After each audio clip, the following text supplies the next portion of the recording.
जयसिंगपुरात लोखंडी रॉडने मारहाण, एकावर गुन्हा दाखल.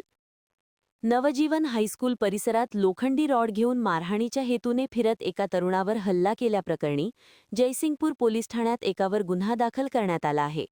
विशाल सुतार वय 35, राहणार गल्ली नंबर 9, राजीव गांधी नगर, जयसिंगपूर असे गुन्हा दाखल करण्यात आलेल्या संशयिताचे नाव आहे. याबाबत आकाश शामराव साळुंखे वय 26, राहणार त्याच परिसरात यांनी फिर्याद दिली आहे. पोलिसांनी दिलेल्या माहितीनुसार फिर्यादी आकाश साळुंखे यांचा मित्र गणेश जाधव याचा भाऊ सोहम जाधव हा त्याच गल्लीत राहतो. संबंधित प्रकरणात संशयिताच्या नात्यातील मुलगी लिव्ह इन रिलेशनशिपमध्ये असल्याच्या कारणावरून आरोपीने राग मनात धरला होता. शनिवार दिनांक 4 एप्रिल दुपारच्या सुमारास आरोपी विशाल सुतार हा फिर्यादीच्या घरी गेला.